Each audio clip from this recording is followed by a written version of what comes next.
আমরা বাঙালিরা কিন্তু ইলিশ মাছের পাগল। আর নোনা ইলিশ চেনে না এমন বাঙালি কিন্তু আপনি একটাও খুঁজে পাবেন না।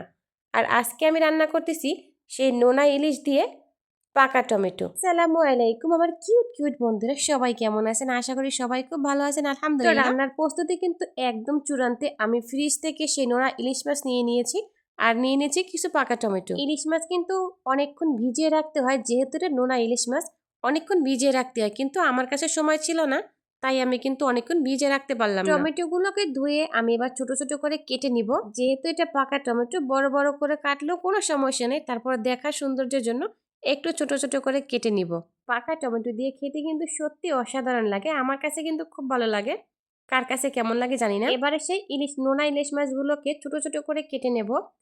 অতটা বড় বড় করে কাটবো না, ছোট ছোট করে কেটে নেব, কারণ আমি কিন্তু এখানে 3 পিস ইলিশ মাছ নিয়ে নিয়েছিলাম ছোট ছোট করে। আর এগুলোকে আমি সুন্দর সাইজ ভাবে কেটে নেব। মাছগুলো কিন্তু আমার কাটা শেষ, এবারে মাছগুলোকে আমি তুলে নেব। আর দেখতেই পাচ্ছেন আমি কতটা ছোট ছোট করে মাছগুলোকে কেটে নিয়েছি।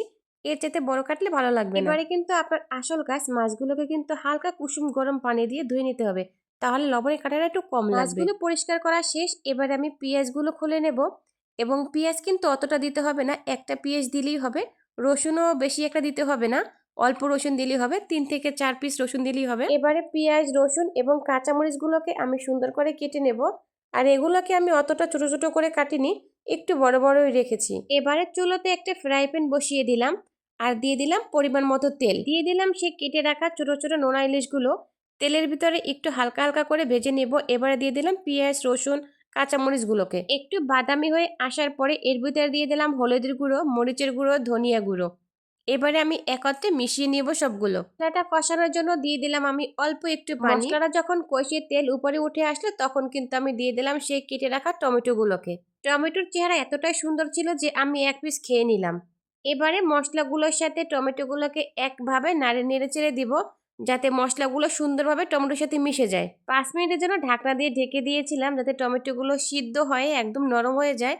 আর এই যে দেখেন একদম নরম হয়ে সিদ্ধ হয়ে গিয়েছে। কালারটা দেখেই কিন্তু খেতে মন চাচ্ছে। আপনার কি মনে আছে জানি না, আমার কাছে কিন্তু খুব ভালো লাগছে। যখন আমি, বিশ্বাস করবেন না, যখন আমি ভয়েসটা দিতে বসেছি তখন কিন্তু এটা দেখে আমার জিভটাতে কিন্তু পানি চলে আসছে।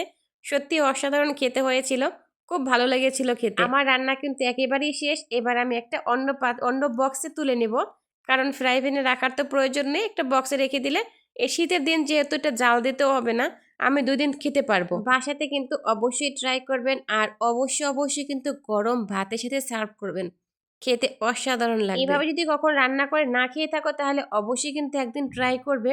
আর কেমন হয়েছে তোমার রান্নাটা তাও কিন্তু অবশ্যই বলবে। আর আজকের ভিডিওটা কেমন লাগলো কমেন্টে বলে যাবে। ধন্যবাদ সবাইকে, ভালো থাকবে সবাই। আর একটা ভিডিওতে আবার গল্প হবে, কথা হবে। ধন্যবাদ।